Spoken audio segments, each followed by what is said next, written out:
Mateo 4:24. Evangelio de Mateo 24. Vamos a leer algunos textos de manera alternada y he titulado este mensaje Los últimos tiempos según la Biblia. La Biblia habla desde muchos años atrás de los tiempos que la humanidad está viviendo el día de hoy. Dice así el verso 1: Cuando Jesús salió del templo y se iba, se le acercaron sus discípulos para mostrarle los edificios del templo. Respondiendo él les dijo: ¿Veis todo esto? ¿Alcanzan a ver toda esta majestuosidad de la arquitectura? Y le responde: de cierto os digo que no quedará aquí piedra sobre piedra que no sea derribada. Me detengo tantito ahí. Quiero decirle que esta profecía se cumplió 70 años después de la crucifixión de Jesús. Un templo, una construcción que en apariencia parecía difícil que se fuese a destruir. 70 años el general Tito, con una legión romana, destruyó completamente Jerusalén. Y usted dirá, bueno, ¿por qué es importante esto? Es importante porque la palabra de Dios tiene un sentido visionario y profético de los aconteceres de los últimos tiempos. Desde allá, imagínese, desde aquellos años y aún antes, la palabra de Dios se ha adelantado a los tiempos y a las circunstancias. Así que se destruye el templo, Jerusalén es invadida, todos los judíos entraron en lo que se llama una diáspora, una persecución y una diseminación por todo el mundo de judíos. Fueron esparcidos como si fueran una plaga, ¿verdad? A todas las naciones llegaron del mundo, llegaron asustados porque ya no tenían lugar donde vivir. Empieza la diáspora y los corren de donde iban. Los corren de Europa, los corren de España, de Francia, no eran bien vistos. Y fue hasta el año 1948 cuando los judíos regresan a Israel y se forma la nación de Israel. Así que Cristo les profetiza que habría de destruirse. Y vamos a ir más adelante. En el verso 3 dice: y estando él sentado en el monte de los olivos, los discípulos se le acercaron aparte, es decir, lo tomaron aparte, se le acercaron diciendo: dinos cuándo serán estas cosas y qué señales habrá de tu venida. Y luego una parte final: y del fin del siglo. Aquí en este verso 3 del capítulo 24 observamos básicamente algunas preguntas. Número 1, ¿cuándo serán estas cosas? Los discípulos le dijeron: ¿cuándo serán estas cosas que habrán de suceder? En segundo lugar, ¿qué señales habrá de tu venida? Y brincamos hasta el verso 12, dice: por haberse multiplicado la maldad, el amor de muchos se enfriará.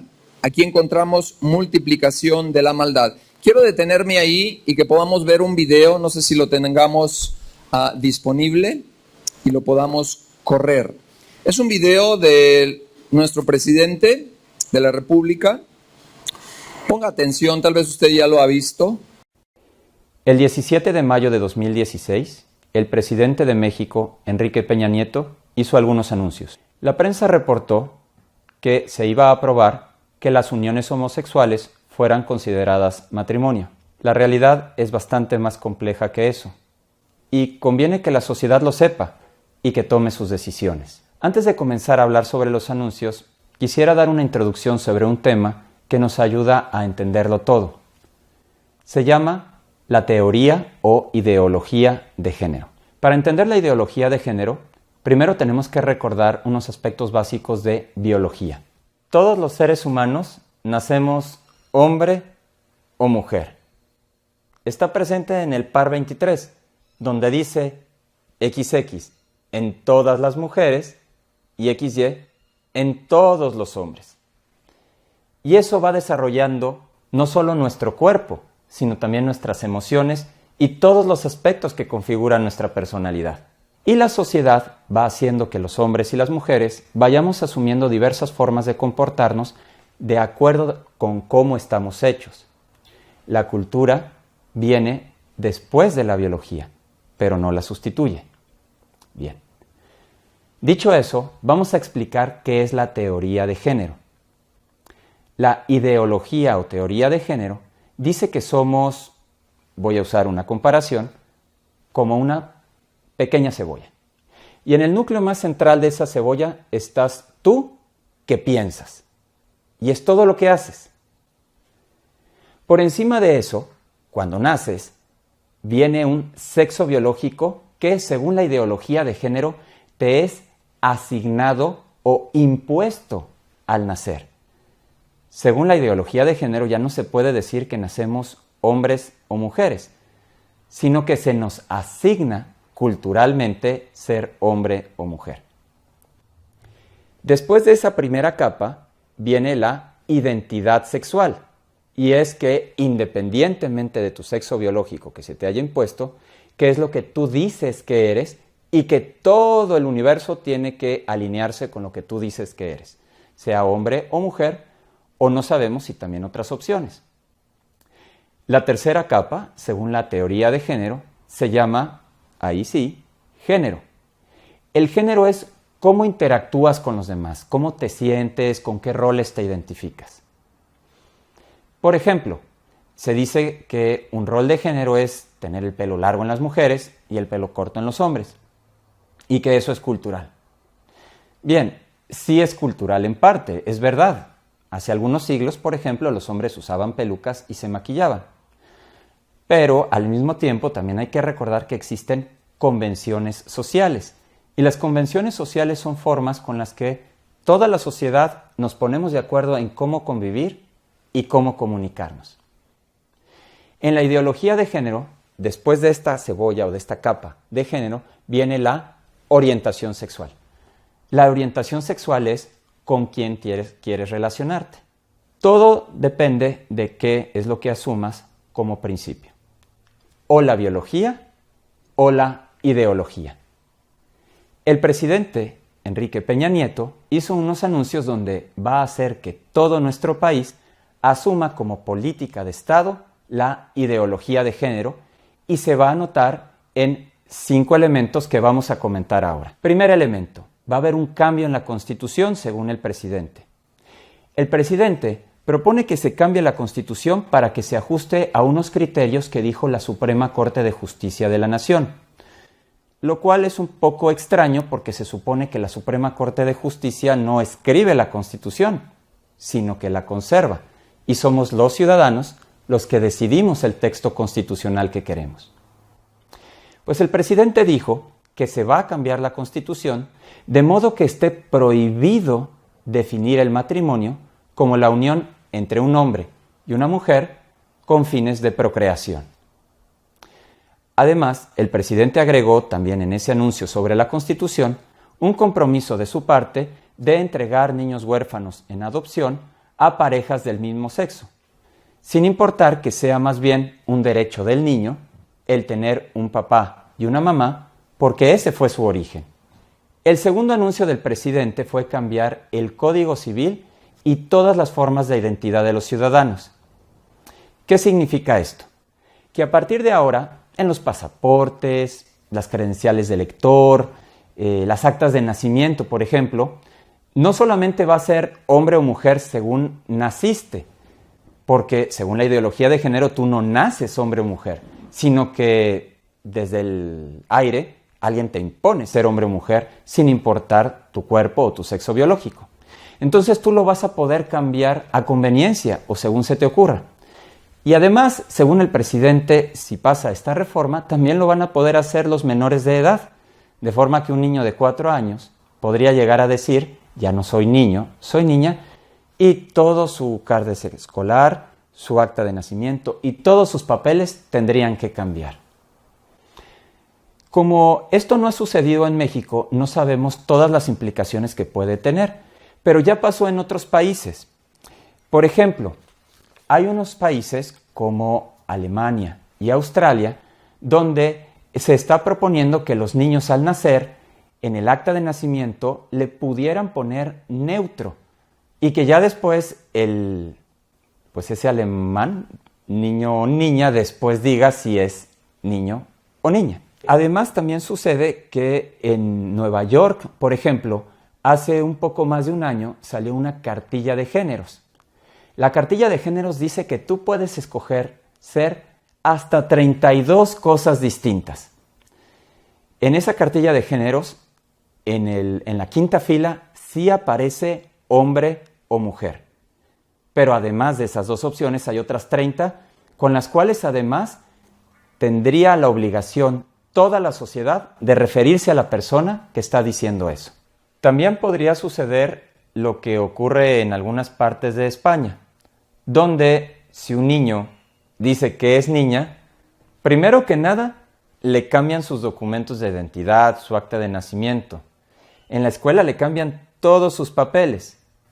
Y existe incluso una organización que preparó un material para que, donde haya un niño en esta situación, se le reparta a los demás un material que dice que no son niños o niñas y que dice, entre otras cosas, yo no soy niño o niña por traer el pelo largo o corto. Yo no soy niño o niña por jugar con balones o con muñecas. Yo no soy niño o niña por tener pene o vulva. Existe una condición que se llama disforia de género. La disforia de género es una condición por la que algunas personas experimentan una angustia insoportable por su cuerpo y realmente sufren mucho por eso. Es un caso que se tiene que atender, pero son casos de salud, no de derechos humanos. Y lo que necesitan las familias cuando sucede ahí es apoyo, no ser consideradas como agresoras. Para que nos hagamos una idea, ¿a cuánta gente le pasa esto? En los hombres, el 0.003 o 0.005%, en las mujeres entre el 0.002, 0.003%. Para no quedarnos con estos números tan raros, imagínate todo el Estadio Azteca. Si lo tuvieras lleno, a lo mejor tendrías 6 personas en esta situación. Imagínate que hubiera un partido de fútbol en el Estadio Azteca y que llegaran 6 personas que tuvieran alergia a la luz y no pudieran ver. ¿Tú qué haces? ¿Ayudas a que esas 6 personas estén en un lugar con sombra donde no se lastimen los ojos y puedan disfrutar con los otros 119,000 y más espectadores? ¿O haces que todos los 120,000 tengan que cerrar los ojos y les digas, a partir de ahora no se puede ver el campo de fútbol porque sería discriminatorio con esos 6? Lo que está haciendo el presidente equivale a lo segundo. Y además afecta a nuestros niños y afectaría quizás también a la educación. ¿Qué más hizo el presidente? El presidente anunció también que se va a crear un equipo que depende de él. Dependería de Presidencia de la República. Este equipo se va a dedicar a revisar todas las leyes del país, las federales, las estatales y hasta los reglamentos municipales para asegurarse que van en línea con esta ideología. ¿Qué podría pasar con esto? En otros países, como en Estados Unidos, ya sucedió. En el estado de Carolina del Norte, por ejemplo, se puso una ley para que en los baños de hombres solo entraran hombres y en los baños de mujeres solo entraran mujeres. Obviamente, por protección de las personas y para evitar problemas. El gobierno federal de los Estados Unidos, que ya asumió la ideología de género, lo prohibió. Y a partir de ahora, el gobierno federal de Estados Unidos está pidiendo que en todos los baños y los vestidores, cualquier persona, independientemente de ser hombre o mujer, pueda entrar al baño que desee. Lo siguiente que anunció el presidente es el cambio de los libros de texto y de los programas escolares. Dijo que la Secretaría de Gobernación, la Secretaría de Educación Pública y el Consejo Nacional para Prevenir la Discriminación revisarían todos los contenidos del nuevo modelo educativo para asegurarse de que todos los niños del país aprendan ideología de género. Es decir, que ningún niño de México sienta que es niño o niña necesariamente. ¿Qué implicaciones puede tener esto? Ya mencionamos algunas que suceden en otros lados, como en España. También hay cosas que ya están pasando en México. Pueden ver, por ejemplo, el material donde se describe una actividad para niños de preescolar, niños de 3 a 6, 7 años, que tienen que recibir estas instrucciones de sus maestras. Lleven al salón un vestido de lo que no son. Si eres niño, lleva un vestido de niña. Si eres niña, lleva un vestido de niño. Para que aprendan a sentirse cómodos, vistiéndose de otra forma. La siguiente indicación del presidente Enrique Peña Nieto fue anunciar que México entraría en un grupo de países promotores de ideología de género en otras naciones. Esto ya sucedió. México ya envió su solicitud de ingreso a este grupo de países. ¿Qué implicaciones puede tener? A partir de ahora, la política exterior de México ya no sería promover únicamente sus bellezas, su turismo, sus playas y la riqueza de nuestras familias, sino también anunciar que México quiere que en todos los demás países se prohíba definir el matrimonio entre hombre y mujer y que se enseñe a los niños que no solamente son niño o niña. Finalmente, sucedió algo más el 17 de mayo de 2016. Fue en un evento, todo esto, donde el presidente recibía propuestas de diversas instancias y él dio algunas determinaciones.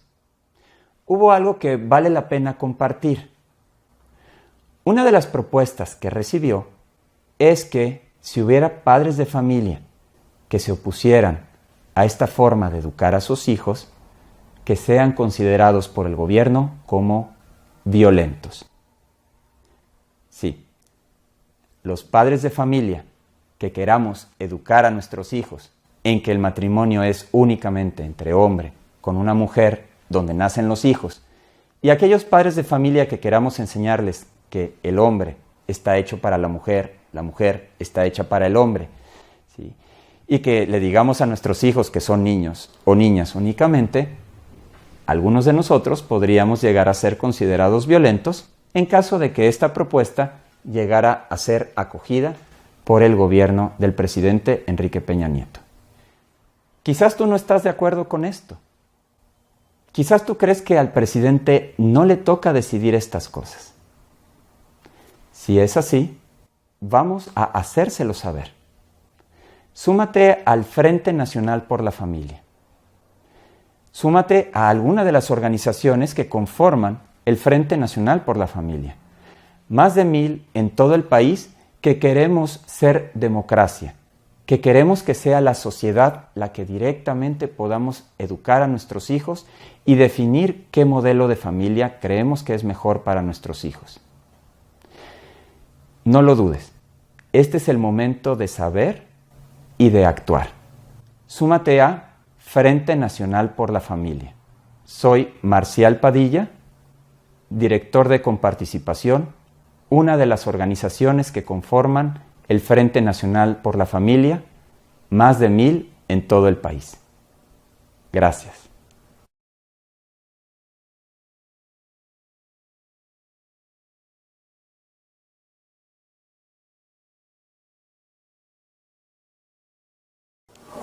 Muy bien. Mire, no estamos para ir en contra del presidente. La Escritura nos habla de que debemos de honrar nuestras autoridades, pero como hijos de Dios sí tenemos la responsabilidad de ir a la palabra de Dios porque ella es la única norma moral de conducta para el creyente está en este libro, en la palabra de Dios. Y usted diría, tal vez ya no nos sorprende el que haya este tipo de cosas, están sucediendo alrededor del mundo, no es algo solo para México, usted se va a Europa, se va a otros lugares. Esto aconteció hace ya mucho tiempo, no es nuevo, no es una novedad. Pero mire lo que dice la Escritura ahí en 2 de Tesalonicenses 2, versos del 3 al 4. Y dicho sea de paso, usted puede entrar a esta página y colocar su firma electrónica si no está de acuerdo con el proceder de esta iniciativa de ley. Solo es una iniciativa, posiblemente pase, posiblemente no pase, pero hay un grupo de iglesias y de gente de la sociedad en general que ha dispuesto unirse a este movimiento. Vamos a la Escritura, segunda carta a los Tesalonicenses, capítulo 2, versos 3 en adelante. Dice: nadie os engañe en ninguna manera.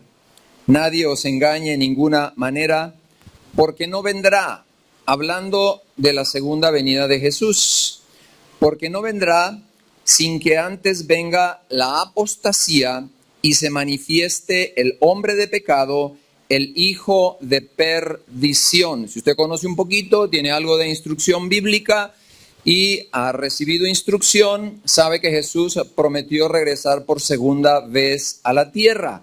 Pero también está anticipado que la maldad irá en incremento. Llegará el mundo donde la globalización, que se veía tan difícil, ahora es una realidad y a veces una necesidad por las comunicaciones, la economía y demás. Se implementarán cada vez de una manera más eficaz a través de los medios electrónicos, en fin. Y llegará el momento donde habrá eclosión, crisis aún mayor. Si usted y yo nos pudiésemos imaginar que este mundo globalizado no podrá escapar a los efectos cada vez más fuertes de lo que sucede en un lugar y las repercusiones cada vez más generalizadas en el mundo. Y también la Escritura habla de que en los postreros tiempos, aparte de la globalización que estamos viendo, la inserción de formas para controlar y tener un régimen todavía más claro, un cárdex, una referencia de quién es usted y quién soy yo, tendrá que ver con colocaciones de medios electrónicos aún en nuestro cuerpo, ¿verdad? Como la colocación del chip, que en algunos lugares ya es una implementación de tipo médico. No quiero decir, y usted tampoco es para que usted se escandalice y piense que solo un chip ya tendrá usted la marca de la bestia. No quiero decir que no apunte hacia allá, por supuesto, pero le comento esto porque habla de que llegará el tiempo, y aquí la Escritura dice, en que se manifieste la apostasía y se manifieste el hombre de pecado, el hijo de perdición. Y en el verso 4 de este texto que estoy leyendo, dice: el cual se opone y se levanta contra todo lo que se llama Dios o es objeto de culto, tanto que se sienta en el templo de Dios como Dios, haciéndose pasar por Dios. Tiempo vendrá cuando un líder mundial se levantará. Usted y yo a estas alturas podríamos decir: es casi imposible un hombre rigiendo las naciones del mundo, eso es casi imposible. Bueno, veladamente de alguna manera se hace. ¿Usted cree que estas políticas exteriores son de Enrique Peña Nieto, del presidente del país? Obedecen a intereses fuera de las naciones. Todos los países del mundo, Latinoamérica y muchos países del mundo, tienen necesidades económicas. Fondo Monetario Internacional es la base para muchos de los países donde se otorgan los créditos y el dinero para financiar, pero hay condiciones y esas condiciones son políticas mundiales.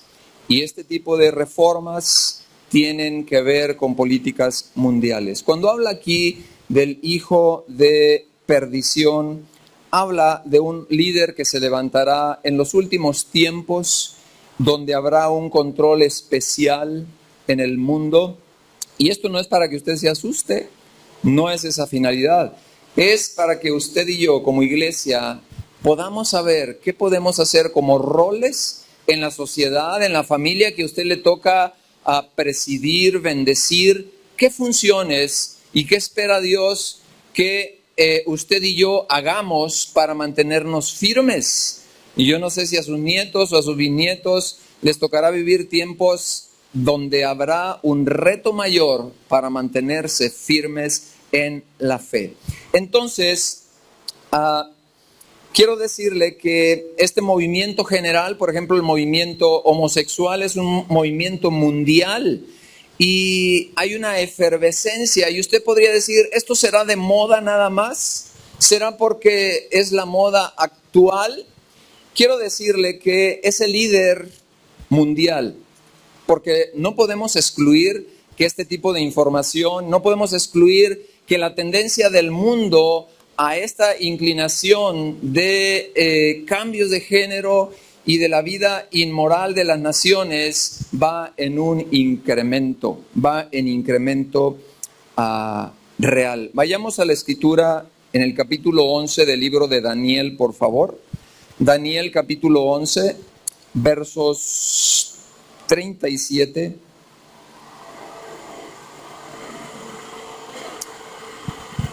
Libro de Daniel, capítulo 11, verso 37. Quiero decirle algo, la iglesia no debe ser homofóbica. El homosexual es una persona con las necesidades tan claras y tan sentidas como cualquier otro ser humano. La iglesia está para ayudar, está para ofrecer ayuda, para promover restauración y bendición. Daniel, capítulo 11, verso 37. Lo llevo ahí porque esta situación global, como la homosexualidad, no es algo que no esté considerado y está conectado con algo que se prepara para el futuro también. Mire lo que dice la Escritura. Dice verso 37, el Dios de sus padres, hablando de ese líder mundial que se levantará, algunos le llaman anticristo, la Biblia le llama así. Dice, el Dios de sus padres, del Dios de sus padres no hará caso, ni del amor de las mujeres. Usted puede subrayar eso. Está comprobado bíblicamente que ese líder mundial será homosexual.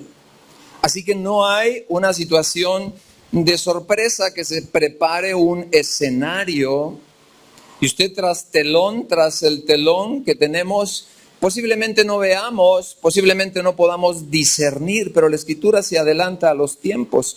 Dice, ni del amor de las mujeres hará caso, ni respetará a Dios alguno, porque sobre todo se engrandecerá. Pecado de soberbia, pecado que destruye cualquier vida, familia, nación, etc. Así que las políticas internacionales movidas por intereses fuera de las naciones es para implementar o regir un panorama lo más global en cuanto a la generalización de la inmoralidad a nivel del mundo. Yo quiero decirle que es curioso, la Escritura habla en aquellos tiempos de la gran tribulación cómo tratarán a la gente de fe. Dice la Escritura que los decapitarán. Tampoco es para sembrar miedo en usted, porque usted tiene que estar firme. No hace muchos años, dentro del pueblo musulmán se levantaron dos corrientes, usted sabrá. Dos corrientes en el pueblo islámico, donde un grupo llamado ISIS o Estado Islámico empezó a decapitar creyentes. Yo no sé si usted lo vio en las noticias. Y esto habla también de anuncios, antesalas, ¿verdad? Y dice la Escritura que serán tiempos de dolores. Ahí en las Escrituras más adelante.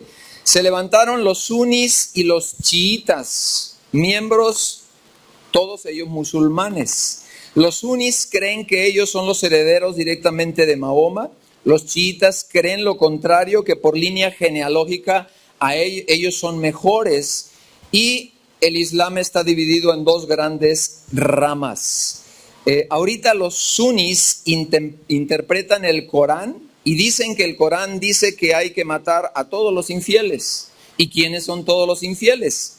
Todos aquellos que no creen como ellos. Y por otro lado, hay otra gran rama del Islam que es gente pacífica, que no piensa así y que de pronto se ven amenazados. Por ejemplo, los Estados Unidos dicen, pues no es justo que nos traten igual que los demás, porque nosotros no somos bélicos, ¿verdad? Así que usted dirá, ¿y por qué nos comparte todo esto, pastor? Bueno, yo quiero decirle que, por ejemplo, el Islam está creciendo de una manera sorprendente.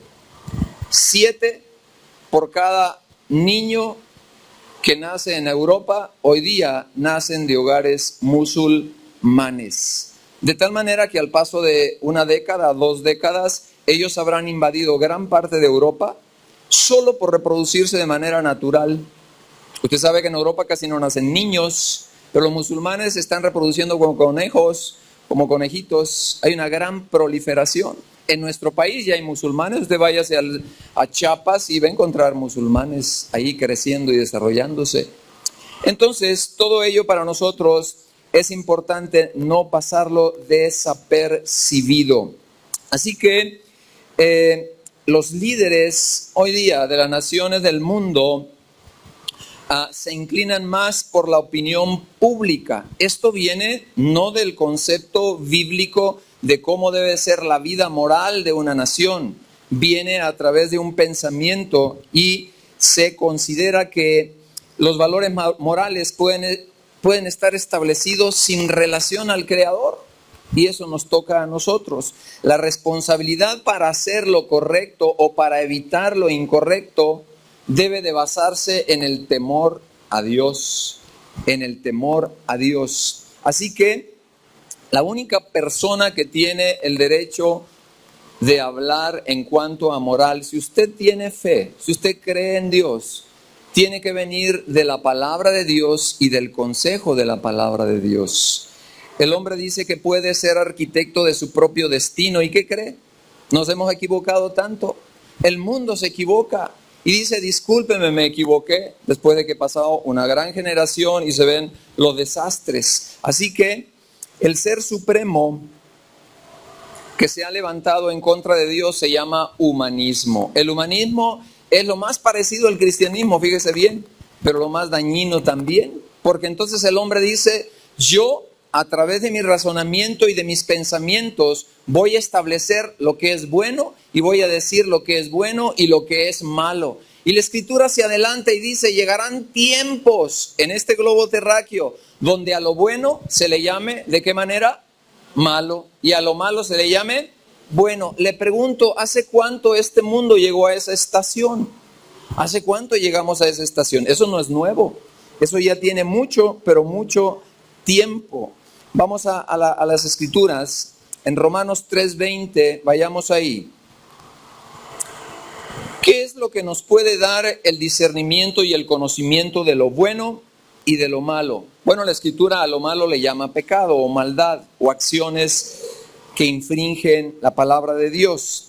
Dice Romanos 3:20, por medio de la ley es el conocimiento de lo malo o del pecado, por medio de la palabra de Dios.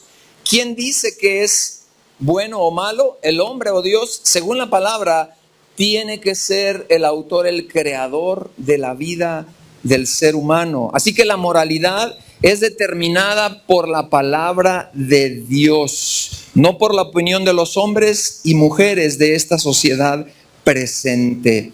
Así que la Biblia define en 1 de Juan 3:4, maldad, ¿cómo la define? Dice, todo aquel que comete pecado infringe la ley de Dios, pues el pecado es infracción de la ley. Y vayamos a un pasaje fascinante. 1 de Timoteo, capítulo 1, versos del 8 al 11. Yo quiero vertir conceptos de la palabra de Dios. Yo no quiero que salga de este lugar pensando, este es un tsunami de inmoralidad, que lo es, por supuesto, ¿y qué va a pasar? No, usted tiene una responsabilidad primero con su familia, con sus hijos y sus generaciones venideras. ¿Cuántos abuelos hay aquí que ya tienes nietos? Bueno, hay una responsabilidad para que siembres la semilla de la palabra de Dios. Primera carta de Timoteo, capítulo 1, versos del 8 al 11. Dice la Escritura: pero sabemos que la ley es buena si uno la usa legítimamente, conociendo esto, que la ley no fue dada para el justo, sino para los transgresores, para los desobedientes, para los impíos y pecadores, para los irreverentes y profanos, para los parricidas. Aquí empieza pecado sexual. Matricidas y para los homicidas, para los fornicarios, para los sodomitas y para los secuestradores, para los mentirosos, para los pérjuros y para cuanto se oponga a la sana doctrina, según el glorioso evangelio de Dios bendito, que a mí se me ha encomendado. Palabras del apóstol Pablo. Otro pasaje muy importante, Romanos 13. Vayamos a Romanos 13, por favor, versos del 1 al 5. Lo que le decía hace un momento en cuanto a las autoridades. Dice: sométase toda persona a las autoridades superiores. Tenemos que honrar a nuestro presidente, orar por él, pedirle a Dios por él. Dice: porque no hay autoridad sino de parte de Dios, y las que hay por Dios han sido establecidas. De modo que quien se opone a la autoridad, a lo establecido por Dios, resiste. Y los que resisten acarrean condenación para sí mismos, porque los magistrados no están colocados ahí para infundir temor al que hace bien, sino al malo. ¿Quieres, pues, no temer a la autoridad? Haz lo bueno y tendrás alabanza de ella, porque eres servidor de Dios para tu bien. Pero si haces lo malo, entonces sí, tienes que temer, porque no en vano lleva la espada, pues es servidor de Dios, vengador para castigar lo que se hace malo, por lo cual es necesario estarle sujetos, y no solamente por razón del castigo, sino también por razón de la conciencia. Así que el propósito de la ley, o lo escrito por Dios, es para definir lo bueno y lo malo. Por lo tanto, el asunto clave para poder definir lo bueno y lo malo, lo que determina lo que es correcto, amada iglesia, usted que nos visita, el bien y el mal están condensados en los 10 mandamientos. El bien y el mal hacia el hombre, el bien y el mal hacia Dios, ahí los encontramos muy claramente definidos. Aunque la ley de Dios en el Antiguo Testamento abarca más de 600 normas, más de 600 estatutos, y aparecen ahí. Pero si nosotros tan solo nos detuviéramos en los 10 mandamientos, habríamos de tener una claridad en cuanto al bien y al mal. 2 teorías importantes han afectado la vida moral del mundo. La primera de ellas, si usted la recibió desde la secundaria, es la teoría de la evolución. La teoría de la evolución saca al hombre del plan creador de Dios y lo coloca al mismo nivel de cualquier animal. Yo tengo ya más de 50 años. No he encontrado en este país ni en otros países, en un zoológico, que diga: aquí vivió un chimpancé que a lo largo del tiempo se convirtió en ingeniero civil y hizo una gran obra. Esto prueba la teoría de Darwin, porque la evolución es real. El sistema encefálico, todo su sistema de intelecto, claro que evoluciona, y la persona puede creer en esta teoría. Alguien decía que hay un eslabón perdido en la teoría de Darwin, en la teoría de la evolución. Lo decía en estilo sarcástico, por supuesto, y decía que ese eslabón se llama honestidad. Si nosotros somos honestos, yo cuando abría cuerpos, que me tocaba abrir cuerpos en la Facultad de Medicina, yo decía: qué pobre es la vida. Este hombre hace 2 horas tenía a quien amar y seguramente alguien le amaba, pero ahora son 70 kilos de células en proceso de destrucción, que tal vez terminarán en los mismos 70 kilos de células de cualquier otro animal muerto. Y entendí que el hombre tiene algo diferente. Usted y yo somos depositarios del alma y del espíritu. usted y yo no rebasaremos tal vez los 95 o los 100 años. Y hasta ahí pararemos. Y yo decía, ¿y qué hay después de eso? Yo pude ver en el microscopio células de un marcapaso que en apariencia es una pila eléctrica que usted tiene, de la hipófisis, una glándula rectora en su cerebro que determina muchas funciones vitales del organismo, y no se encuentra vida, se encuentran células ahí nada más, porque a usted y a mí se nos entrega el alma y el soplo de vida. Cuando ese soplo desaparece, su cuerpo perece y se convierte en polvo, pero su alma y su espíritu nunca podrán destruirse, regresarán a Dios. Y aquí la pregunta es, ¿cómo regresará? Gente que va tras la felicidad de la vida pensando que la economía y su propia sabiduría lo llevarán a lugares especiales. Yo voy a ser feliz. Recuerdo un paciente que tenía, un hombre de dinero, con una bodega en la central de abastos. Me decía, doctor, yo seré feliz cuando tenga una casa. En aquellos años era famoso allá por el Palomar. Llegó a tener su casa y un día que acudió a la consulta le digo, se llamaba Potenciano, ¿verdad? Un nombre especial. Le digo, seguro que ya está feliz, don Potenciano. ¿Cuánto le va a durar la felicidad de su casa nueva? Dice, pues, ¿qué cree? Ya se me está pasando. Le digo, ahora cómprese otra en Vallarta, otra en Acapulco, otra allá en Cancún, ¿por qué no? Y se me quedaba viendo porque él sabía la intención que yo le decía. Y le decía yo, la felicidad es una decisión que usted debe de tomar. Y sabe, hay alguien que vino a esta tierra para verdaderamente traer felicidad a la vida del hombre. Es Jesús, el Cordero de Dios, el único que puede satisfacer los afectos de su corazón. El hombre seguirá vacío, sin propósito, sin realización, cuando su vida espiritual se encuentre vacía. Y nada ni nadie lo puede saciar.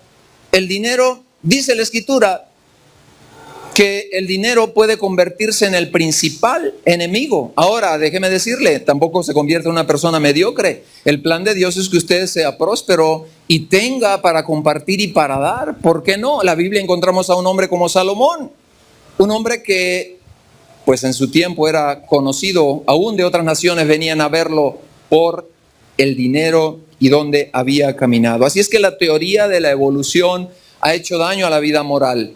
¿Qué otra cosa? El humanismo. El humanismo habla de que el hombre por sí mismo no tiene necesidad de Dios. ¿Usted ha escuchado la frase que usted puede ser el arquitecto de su propio destino, sí o no?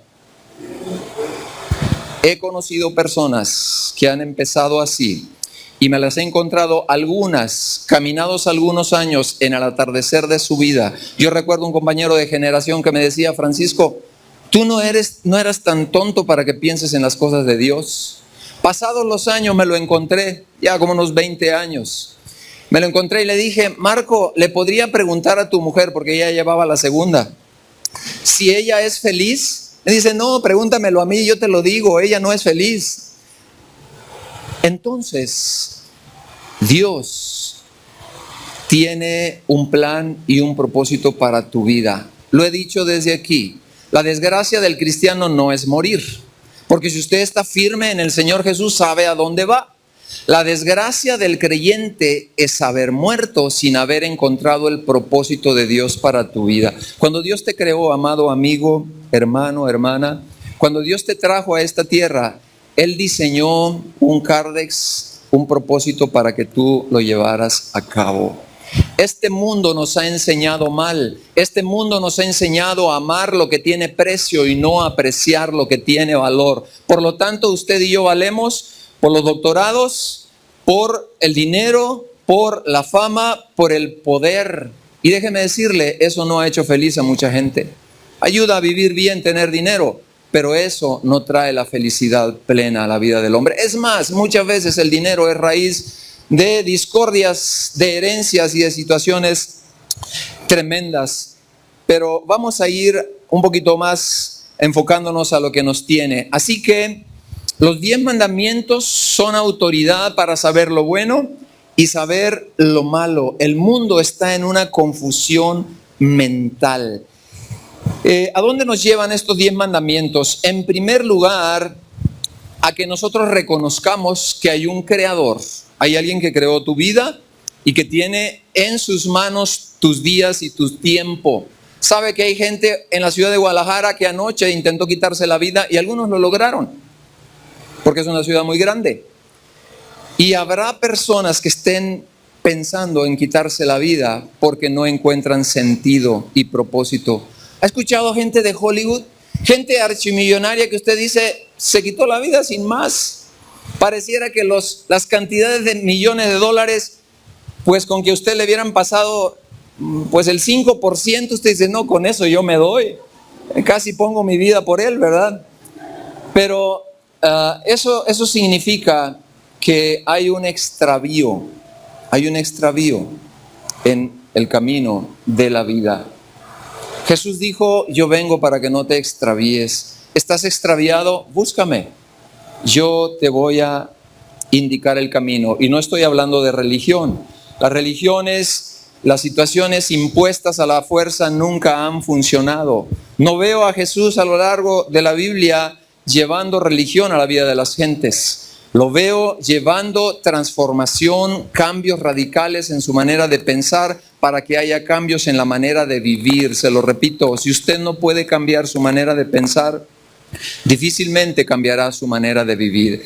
Arrepentíos porque el reino de los cielos se ha acercado, dice Jesús. Les está diciendo el camino por donde ustedes van. Es un camino que tienen que dar vuelta en U, tienen que darle la espalda porque van camino a destrucción. Su manera de pensar, la vanagloria de la vida, el pensar egoístamente los va a llevar a su destrucción. Y dice la palabra que él tenía compasión de la gente que veía así. Y dice que los veía como corderos sin pastor, como ovejas descarriadas que iban directo ¿a dónde? A un desfiladero. Por eso la humanidad requiere y necesita hacer un alto, y tal vez este sea el día para tu vida de hacer un alto y decir, Dios, aquí está mi vida, aquí está mi corazón. Entiendo que estamos en los últimos tiempos, pero entiendo que yo tengo una responsabilidad. Hace 25 años yo no planeaba conocerles a ustedes, ni ustedes a mí tampoco. Es más, yo no pensaba ser pastor, pero los planes de Dios eran diferentes. Y yo te quiero decir en esta tarde, si tú te llevas en tu corazón, en esta tarde, Dios anda buscando el corazón del ser humano. Él no anda buscando tu bolsillo.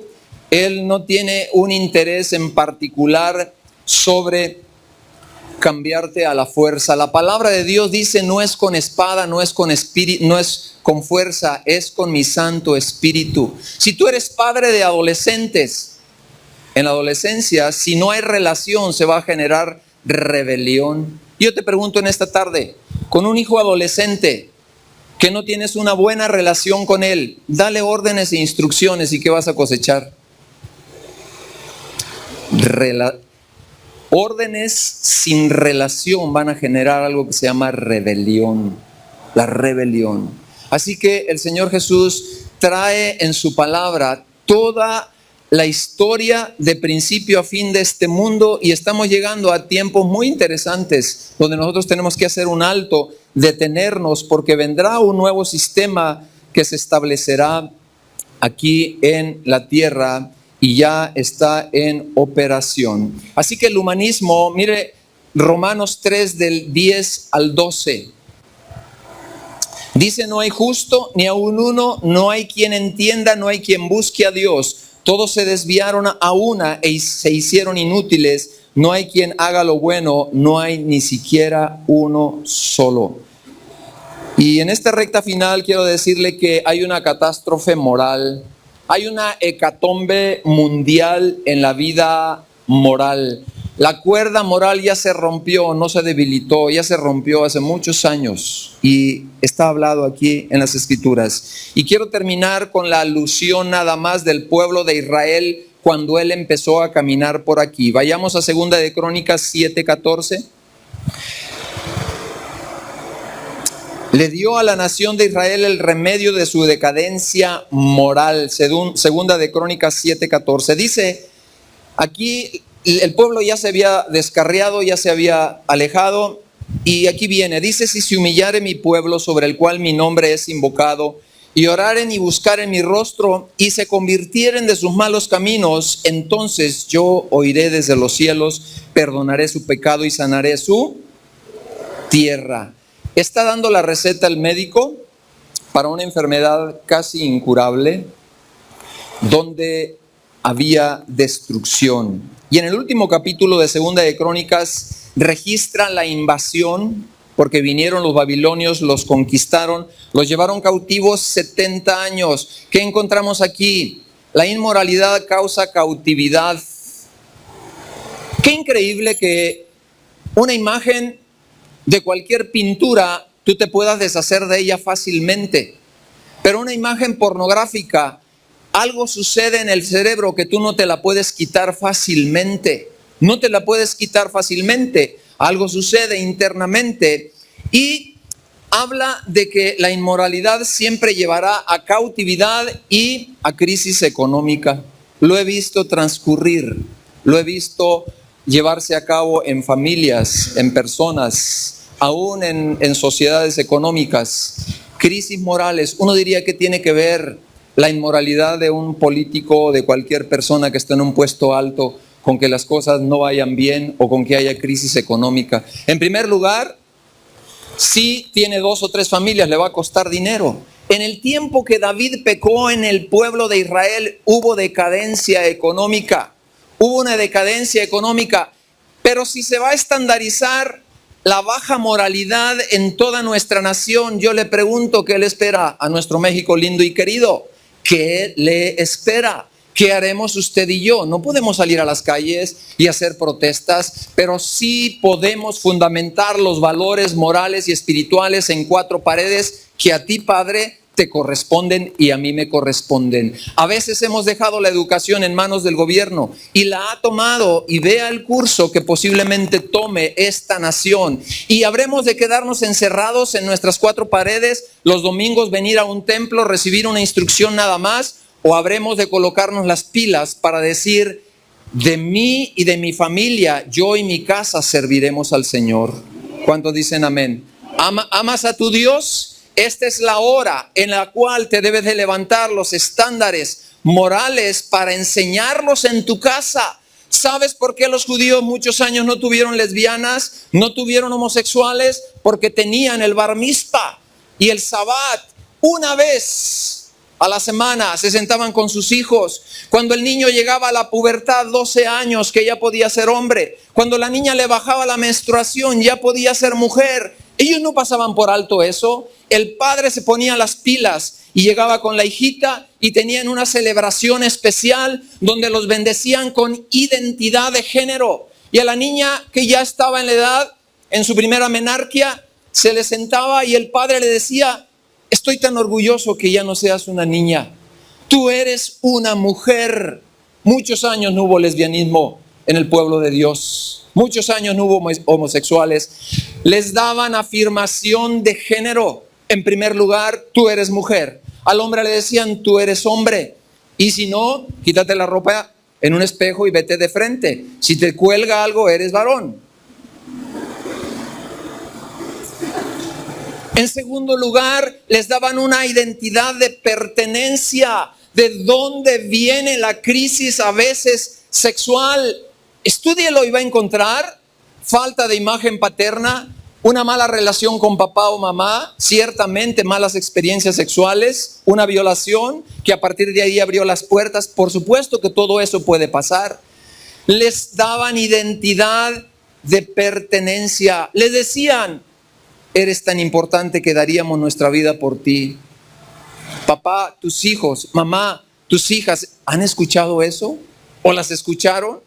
¿O puedes instruir a tus hijos que ahora están siendo padres para decirles, ¿por qué no llenas de identidad, de sentido de propósito? ¿Y por qué no les hablas acerca de su vida de género? ¿Por qué no les traes afirmación en la condición moral de quiénes son ellos? Para esta hora ha llegado la iglesia, amados hermanos. Tal vez usted trae una Biblia muy grande debajo de su brazo. Yo no tengo nada contra eso. Pero quiero decirte que esta ciudad de Guadalajara no va a leer la Biblia, te va a leer a ti y a mí. Va a leer tu familia, va a leer cómo administras tu tiempo, cómo administras tus finanzas, cómo administras el tesoro y la herencia que Dios te dio, que se llaman tus hijos. Tus hijos. Vivimos en tiempos muy especiales y ya no lo quiero cansar. Quiero terminar solo con un reportaje que escuché la semana pasada en Canadá. En Canadá se acaba de aprobar una ley que se llama zoofilia. Y esto es que el gobierno estipuló que sus ciudadanos podían tener relaciones sexuales con animales. Imagínense lo perdido que está nuestro mundo. Lo perdido. Se llama bestialismo. Y yo digo, ¿quién es más bestia? Si el animal o la persona que está teniendo relaciones con un animal. A eso le llamamos primer mundo, a eso le llamamos avance científico, tecnológico. Entre más alta la subida en lo intelectual, muchas veces, esto no es una ley, pero a veces más grandes las aberraciones de la forma y estilo de vida de las personas. Termino con Romanos 1:28. La Escritura dice, y como ellos no aprobaron tener en cuenta a Dios, Dios los entregó a una mente reprobada para hacer cosas que no convienen, estando llenos, atestados de injusticia, de fornicación, y subráyele ahí, de perversidad, avaricia, maldad, llenos de envidia, homicidios, contiendas, engaños, malignidades, estando atestados, llenos. ¿Qué señales, Señor, habrá del fin de este mundo o de la llegada? No podemos decir más. Hay una catástrofe moral llegando a su clímax en el mundo, en el área moral, en la vida moral de esta nación. ¿Qué haremos, iglesia? Este mensaje no es para que usted se quede impactado o se lleve un mal sabor. Tiene que llevarse un buen sabor. Y ese buen sabor es que usted y yo somos responsables de 4 paredes en nuestras casas, de la próxima generación. Dice la Escritura que después de Josué, fíjese bien, allá en la Biblia ya estaba, después de Josué se levantó una generación que no conocía a Dios. No conocía a Dios. ¿Por qué? Porque los padres no hicieron su trabajo, no hicieron la parte que correspondía. Póngase de pie, no le quiero cansar, ya me tomé suficiente tiempo, ya estamos terminando.